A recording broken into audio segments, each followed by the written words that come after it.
What's up, band heads? This is Christy Walker, and this is another edition of the HBCU Band Experience with Christy Walker. I am so excited about who I have to talk with today. This is somebody near and dear to my heart. I am here at North Carolina A&T, my beloved alma mater, and my special guest today is Dr. Kenneth Ruff.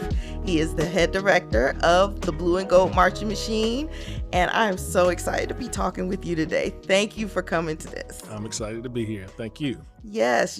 I'm really excited to talk with you, just about your history and how you got here and, how marching in the Blue and Gold Marching Machine helped to make you who you are today. So if it's okay. That's fine. Yeah, we just get into it. Okay. So, let's go back to the beginning. I want to know about your hometown and everything. Okay. So where are you from? And I am from Greensboro, North Carolina. So Okay. I've been here all my life. Okay. I attended the public school system here. I actually started band at that time. Band started in fifth and sixth grade. That was elementary school. And then in seventh, eighth, and ninth grade, we went to junior high school, not middle school. Mm-hmm. And I pursued band then, and then high school, 10th, 11th, and 12th. I went to Grimsley High School here in Greensboro. Okay. So did you happen to just grow up in a musical family? What made you want to go out and play an instrument? What got you into it? No, not a musical family at all. My cousin played in the band. She was living in Detroit, Michigan. And so she decided that she didn't want to play anymore. And of course, when I got in fifth grade, they gave us the opportunity to play, and I wanted to play. I'm from a single-parent home, and so my mom didn't have the funds to purchase an instrument, so she asked if we could have her instrument, and at that time, it was the flute. And so they sent the flute down, and I began band on the flute, and that's how I started playing the flute. Okay, that is good. All right, so you started like fifth grade, and then you matriculate through fifth grade, sixth grade. You get to middle school, and then high school, and you said you went to Grimsley, correct? Grimsley High School. Okay, so what was that band like? Was it chorus style? Was it show style? A mix? I would say more core style, but we didn't roll the foot like that. We kind of just really walked, actually. Okay. But it had a great music department, and it really is responsible for me being the musician that I am. Very rigid program, very structured program. We had a head band director, and then we had people who came in to give us private lessons on the side. Okay. So that he would come in, take all the flutes out, teach us the all district, all county stuff. We'd audition, so it was a good program. Learned a lot about being a musician, and I really fell in love with it junior high school and high school. Okay. Awesome. So were you head drum major in high school, or okay, you weren't? No. All I did was play the instrument in high school. Okay. So what made you want to go to A&T? Because, as you're an A&T alum, you marched in the program, you were head drum major. So what made you want to choose A&T? My mother. Okay. And it was like, really when I graduated, I was like, I just want to take a year off. And my mother's like, oh no, you're not taking a year off. So you need to find somewhere to go to school. And so I came over to A&T, applied, and, I always had followed A&T a little bit. Mm-hmm. And so, of course, I was listening to what my mom had to say. You got to go to school. You got to make something of yourself. And I want you to pick something that you're going to make all this money in and all this stuff. So I decided to come to A&T and major in engineering. Okay. And so came to A&T, got started the program, and then at that point I wasn't even in the band, hadn't thought about band. So oh, really? Not at all. And then I met someone who was in the band, and he was like, "Yo, you play an instrument? You should come out." And so I considered it and came on up and found out a little bit about the band, and at that point fell in love with the program and eventually changed my major to music. Mm-hmm. So that's how that happened. Wow. So you were an engineering major at first. So which engineer were you? I was engineering mathematics. Engineering math. Okay. Because I was Kimmy. So I just always like to hear that. Mm-hmm. All right. So did you start marching in the band like your sophomore year? No, it was my freshman year. Okay. I stayed only one semester in that major. Okay. And then once I got in the band, I started talking with the director. The directors at that time was Mr. Williams and then Dr. Hodge. And so Mr. Williams, had a profound impact on me changing my major. I remember sitting down having a conversation with him, and he was talking about being a band director and the advantages of being a band director. And one thing that I always remember that he said to me was, I'm not a rich man. I'm not rich by my profession, but I'm rich in other ways. And so now that I've done it, I understand that richness comes from the experiences, the kids, the shows, and all of that. So it's been a pretty promising career. Wow. Okay. I remember Mr. Williams, Mr. J.J. Williams. I remember, I can picture him in my face right now growing up, just seeing him with the band. I'm pretty sure my parents introduced me to him. And so Dr. Hodge, he was the head director, but Mr. Williams was assistant, correct? Right. Okay. So let's go back to like your first band camp. Do you remember what that was like for you? Oh yeah. Again, like I said, I marched at Grimsley, and so we learned some maneuvers and walked to our places, and so we didn't have any of the calisthenics and all of that going on. And so when I got to A&T, it was like really majorly different. And so I remember that first day I went out, we did the high step, we exercised, we did all that. And I remember going home that night, and I woke up the next day and my body was hurting from the neck down. I was like, I can't do this.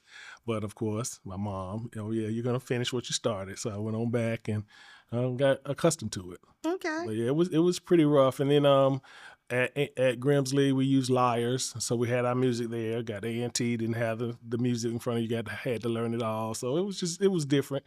And then, of course, learning to move and dance while playing, I had to do a lot of practicing to get that under my feet. Yeah, I definitely feel you on that. So, what made you want to choose to switch to a music major? Well, it's in me. I mean, that's just real. I played since 5th grade. Before that, of course, you play the recorder. I enjoy that. I was in the choir in elementary school. So music is just a part of who I am and the fabric of my being. So it was just really natural. My mother didn't want me to, because she was always, I want you to be successful. I want you to have more than I had. I want you to do that. And being a music major meant that either I was going to be a starving musician or a teacher, and she wanted me to be, I guess, rich. I guess you could say well off. But music is my passion, and so that's the route that I went. Okay. So what made you want to go out for drum major?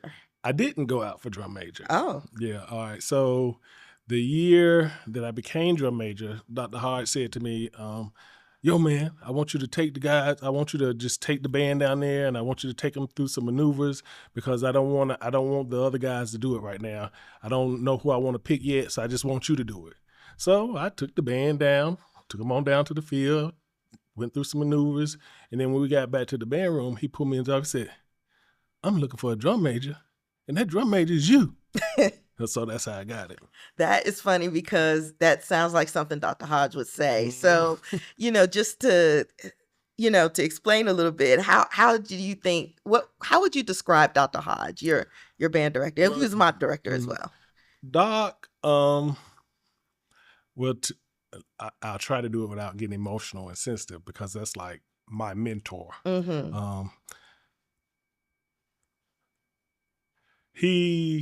He saw something in me that nobody else did, and so he developed me, and I sit here because of him. He had faith in me. He put a whole lot of time and energy in me. When I graduated from here, I wanted to stay in the area. I didn't find a job right off. So he was like, yeah, man, you come on back, you work with me, find a program here on campus, I help you go to school. So he was responsible for me getting my first master's, and I stayed here and worked with him. And he was saying the whole entire time, man, you got this, you can do this, you can do that. I want you to consider coming back to A&T, but this is what you have to do. This is what you have to do. So it was giving me the steps, and I was listening to the steps. I need you to go work on a master's, get your master's in music. I went and did that. Man, I'm going to need you to work on your doctorate. I did that. And that's why I was set up to be able to get into this position. Wow. Doc was a great man. Oh, yeah. Shout out to him. Yeah, and he didn't just asked me to do some things. You know how he asked? Oh yeah. Yeah. So Voluntold. so he would put me in the office, close the door, and then get to cussing, and then I get it, and I walk out and say, "Okay, I got you, doc." Yeah, yeah. It's funny. We were talking earlier about, I remember seeing Dr. Hodge when I was in the 12th grade and I was at university day. And I remember, just this tall, towering man, he put his hand on my shoulder and he said, because I went over and I introduced myself to him. I said, I'm Chauncey and Zenobia Walker's daughter. And he put his hand on my shoulder and he said, "This is going to be you next year." And he pointed at the band. And then the first day camp, the real Doc came out. And I was like, is this the same man that I was talking to a few months ago? It was funny. Oh, Yeah. But he took care of all of us though. He had our backs and he would fight for us in a minute. So, he made sure that we had everything that we need. So he was just a great man. Yeah. He made sure that we, did what we needed to do for school and for band. Of course, he was an extreme motivator, extreme motivator. So he made us on game day. He made us feel like we were actually going to war, and that, that we were bigger than the biggest band, even though we were a small band. Right. Because back then it was like the small band with the big sound. Right. Yeah. So let's talk about some matches that you remember, like as an undergrad, either when you were a regular part of band or whether you were drum major. Do you remember like any opponents that you went through or any memorable games you want to talk about? Yeah. I remember one, we were playing South Carolina State, and that year they were just on fire. And they started the show with "How Will I Know" by Whitney Houston. I know that exact show. And I know that year. They sounded amazing. And of course I had to put myself together after hearing all of that. But I remember that show. And there's director now. We've had some battles with Norfolk. Went back and forth with them, and they've been like powerful in cases and done some nice things. Always enjoyed playing Bethune because they were always a great size, always sounded good. So just and of course your rivals, you got your Centrals and you got your Winston-Salem State. So all those were all great games to be at. Yeah, so we're going to be facing both of those schools this year. Oh, yeah. Yeah. That's a great thing. Yeah. I have ties to people in Winston-Salem. I have family members that graduated there. So I'm looking forward to that game too. So let's see, because when you were in school, you were Phi Mu Alpha, right? You pledged Phi Mu Alpha. You helped to charter the KK Psi chapter at A&T. So I know you're the director of marching bands at A&T, but tell us a little bit more about your the symphonic bands, the stage band. Yeah, so in the spring we have probably about 10 different ensembles going on. We have wind ensemble, symphonic band, we have a stage band, we have flute choir, clarinet choir, sax choir, trumpet choir, brass choir, and of course Cold Steel operates all year long. And even Golden Delight operates all year long. So we're constantly teaching and working. And so we use the spring to actually help develop the musicians.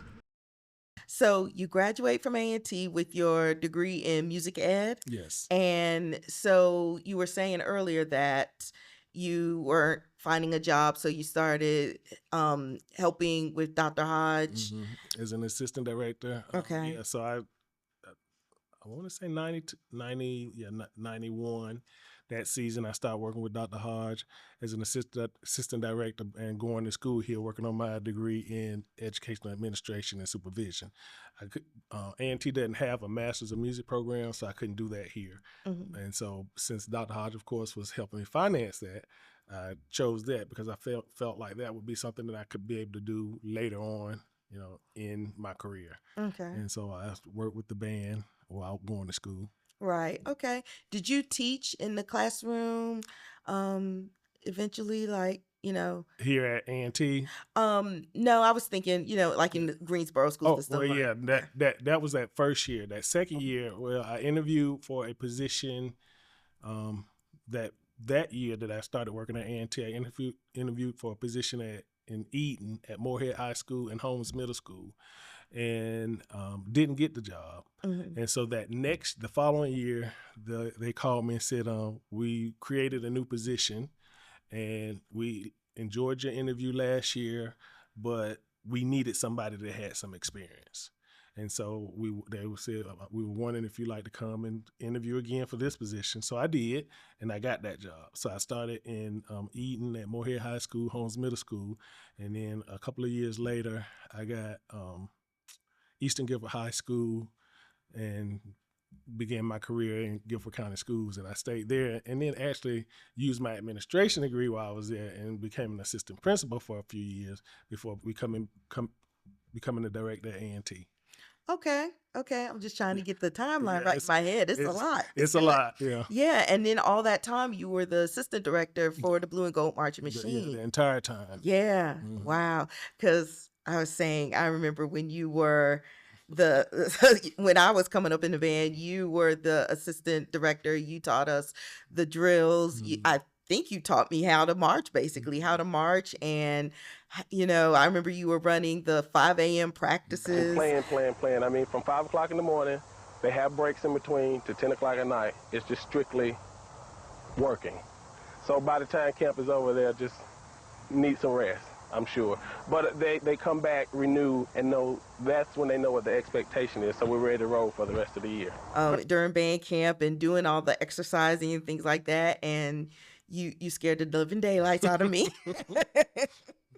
But no. I mean, I know you had to do that. And so, I learned a lot under you, even though you weren't my head band director, you were still a band director for me. So I do want to talk about what made you want to go back to school to get, you said that you have 2 masters, right? I do. Okay. And so is your second master's in music ed? It is. Okay. Long story. I'll try to be brief. All right. Okay. So I started working as a band director and at that time I was working on my administration degree. So I finished up the administration degree, but I was a band director. So my principal at Eastern Guilford High School came to me and they were looking for an assistant principal. And she was like, I understand you got an administration degree.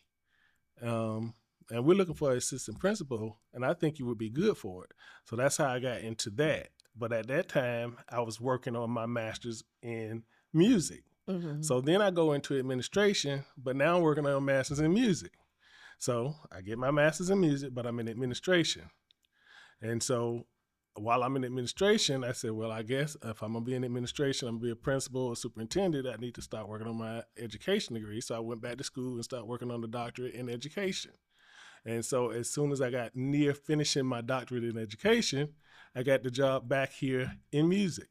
Okay. So, I mean, it was just a lot, flipping, flopping. But, I'm just trying to make myself better in whatever career I was in at that time. Right. So when you got your doctorate, you weren't head director when you got your doctorate. I got my doctorate the year that I became director. Okay, yeah. 2003. Okay. So let's talk about how you got to head director. Was it an interview process? Share with us a little bit. Yeah, it was an interview process. I had to interview, of course, with Dr. Hodge and students, and then I had to interview with the provost, and then I had to interview with the chancellor, and that's how I was selected. Okay. So once you got word that you got the job, how did you feel? Were you nervous? Were you excited? Yeah, pretty nervous. I think the transition was easier because I was assistant director, and so when it came down to the students, they already knew who I was. So I didn't have to prove that part. But I was nervous about the position, and there was really a whole lot of stuff that I didn't know about the position at that time. But of course I had to learn it. Because that was 2002, correct? I'm just trying to make sure I got 2003. 2003. Yeah. Okay. So I remember 2003. I mean, right after you became director, the band was out in Vegas facing Southern at that Battle of the Band. Right. And to me, this is just my opinion here, I feel like that was the let them know Dr. Ruff is at the head, because in that Battle of the Bands in the gym or that stadium, the arena, And when we faced Southern, I was like, yep, we let them know we're here. Because I remember when they played Can You Feel It, that little refrain, and then A&T played it as well. And, you know, Oh, yeah. definitely made a statement. So how was that trip? Because I always wanted to know from your perspective how that Vegas trip was, and like, did you get accomplished what you wanted to get accomplished? I think it was a good trip as far as the trip is concerned. At that point, I was learning my job. I was learning the people around me. I was learning the people who were on staff, because when I first came, I had that staff already there, and so I had to learn how we kind of work together. With the trip, I kind of leaned on the assistants that were there at the time and the arrangers that were there at the time to kind of help me get through that entire experience.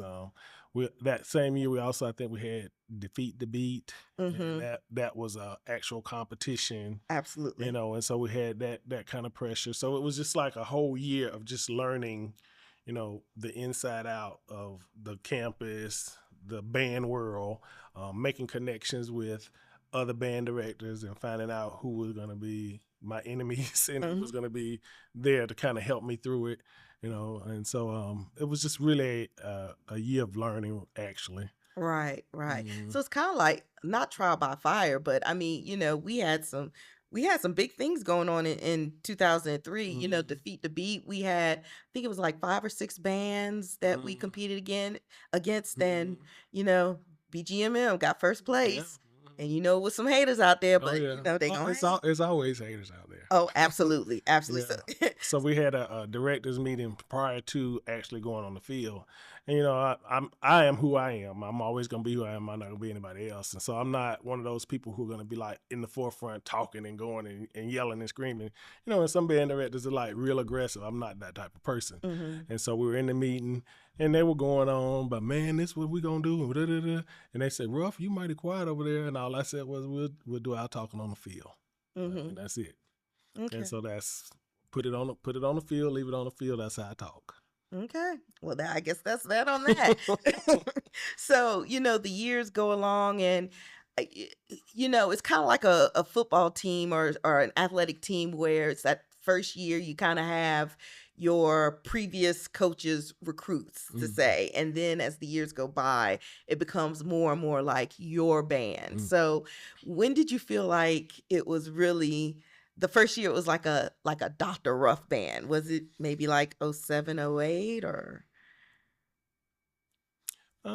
Maybe, yeah, probably by 07. Okay. You know, because we were, by that time, you know, we've graduated the class. I've gotten those people around me that wanted to go in the direction that I wanted to go in. And that wasn't a drastic change from what we already were, but there were just some things that I felt like, as a director, as I wanted to make changes. You know, I'm a highly halftime show type director. You know, that's my emphasis. That's what pays the bills, I think. You know, and so I wanted to make sure that we had that together before anything else. And so I wanted to make sure that we had arrangers that were arranging the way that I wanted them to arrange, because I'm just not that talented at arranging. You know, so I had to find those people who were going to help me move the program in the direction that I wanted it to go, and that we kind of wanted it to go. Okay. And I don't want to have this talk without us mentioning the auxiliary, because I feel like, and hey, it might be because I'm an alum or whatever, but I feel like A&T's, the Golden Delight Auxiliary, they are in a class by themselves and are very, very innovative. And I remember when, you know, back when I was marching, you were working with the auxiliary, or maybe that might have been like after I graduated, but I remember for some time you were very closely working with the auxiliary. So if you could talk about, you know, how you got into that, or. Well, really, my friends here at A&T, the people that I was marching with, I had some of my friends who were like in the auxiliary, not positions, but worked with auxiliary and knew how to do flag and knew how to twirl and all that stuff. And so, Rodney Chambers, he actually had a whole lot of knowledge about changing flags and putting weights on flags. And so I learned a lot from him, and he helped us to like put different colors on the field. Because at that time, HBCUs, we just did the color flags of our school. And so we put those concepts in, and then started watching some core groups, and, wanting to just change what our auxiliary did. And then of course we wanted they wanted to dance. And so we decided that, through the years that we wanted them to dance and twirl. And so that's how they become what they are now today. Yeah. Yeah. And I really love what Tiffany Shelton and Tanika Dean have been doing. Oh, yeah. I mean, I march with Tanika. So I'm just really proud of our auxiliary, because I feel like we set the standards in a lot of ways. Like, people won't admit that, but it just is what it is. Oh, yeah. Yeah. Oh, yeah. yeah. So let's get into like rivalries and things, because Okay. I want to know, what kind of rivalries stand out in your head, like you as a head band director. Just tell me about some memorable games that you've been through as a head band director. Well, I think it depends on really the decade. Like early on when we were playing Winston-Salem State and playing Central, they were like main rivalries. Cutthroat, back and forth, fifth quarters, those type things. We've had, I remember one Winston game, unfortunately, I had some of my drummers run across the field, and, so those type things happen. But main rivalries for me would be Norfolk, because we've had a whole lot of experiences with being able to do battles with them. Mm-hmm. And so those battles were like very intense for me. I learned a lot as far as, indoor battles. We got our butt kicked sometimes, and sometimes we kicked some butt. Yes, yeah. Mm-hmm. So that rivalry was good. Always like we talked about playing Southern. Of course that was like one of my opening games and opening statements, and so I was a little nervous about that, but the band held its own. I always like to for me, the competition, we do have competition with other bands, but my competition really is with self and our band, and making sure that we're doing better than we've done before. And I believe that if we're on top of our music, if we're on top of our field show, if we're on top of our stand songs, then we're going to be on top, period. So It doesn't really actually matter who we're playing. My competition is with me and my students. Right. Okay. Yeah, this is so amazing. I'm just going back in my head through like all of the big rivalries that you had, and I kind of want to switch gears a little bit. Mm-hmm. Tell me about how you manage everything, because I got to give it up. I could not be a band director. How do you manage stress? How do you keep your sanity? Like, tell me. Well, sometimes I wonder if I do have my sanity. Mm-hmm. Well, one, I'm just an organized person. I have surrounded myself. I have a really great team. And so I have surrounded myself with people who kind of fill in for some of my weaknesses. And so as a group, it's a strength. So when I was working on my doctorate, and my actual dissertation is in school culture. Mm-hmm. And so I think about when I started working here, I thought about the culture of the band program. And in my studies, I looked at programs that was very inclusive of staff opinion, student opinion. And so I used that concept once I got here. And so I'm not making all the decisions by myself. The staff is helping me make the decisions. Students are helping me make the decisions. And so we're creating a program where everybody is invested and everybody's a part of it. So I've used that to strengthen the band program, to get everybody on board and going in the direction that we need to go. And so when I have those people in places, it's not as stressful for me, because I have some people taking that stress out of me. Now it can be stressful at times, but I try to work out a little bit to relieve stress. But it's a 24/7 job. Mm-hmm. Actually, there's not many days that you have off. But sometimes we have to think about self-care. I'm trying to do more with self-care, Mm-hmm. doing things to take care of myself because we need that. I don't know the gentleman's name, but he was just I don't know if I should say unalived himself. Mm-hmm. In the letter that he left, that's just real. Right. That's every band director. We Mm-hmm. work, and sometimes we don't get anybody saying good job. So you just have to find outlets, and you have to take some time for yourself. Yeah. Yeah. Well, I want to publicly say that I am so proud of the band. And, I just feel like the Blue and Gold Marching Machine has just gone leaps and bounds, just beyond what I could even imagine. I mean, I thought about us at Macy's, and funny thing, for a long time, when we were on Macy's, I kept that on my DVR, and then like my DVR broke, and I was upset that I didn't have it like at the ready to queue up to show people. And I was just so proud of us then. I'm proud of us. The Rose Parade, just earlier this year, you went on to Pasadena for the Rose Parade, and all of the other accolades in between. I mean, last semester, we got first place in the ESPN Band of the Year competition. And yeah, I'm just so proud of the program. Yeah. So what would you like your legacy to be? I'm just curious.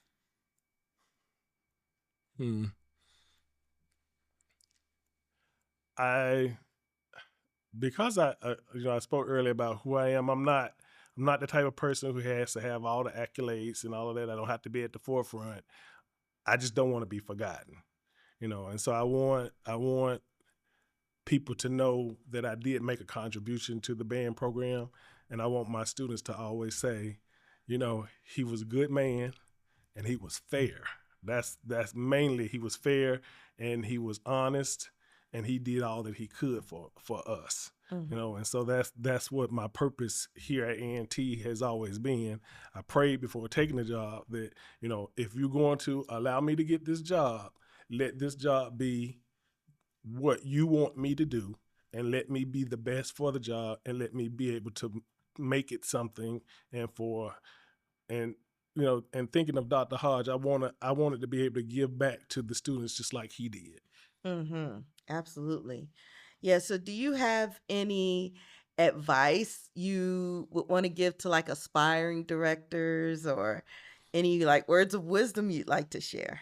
Well, I don't know how wise it is, but I mean, I think you're just being humble. Yeah, That's how you do. just be able to adapt, and to be able to change, and to really, once you start, find those people who are going to be your mentor, and listen, be able to understand that things are going to change, and you're going to have to flex with those changes.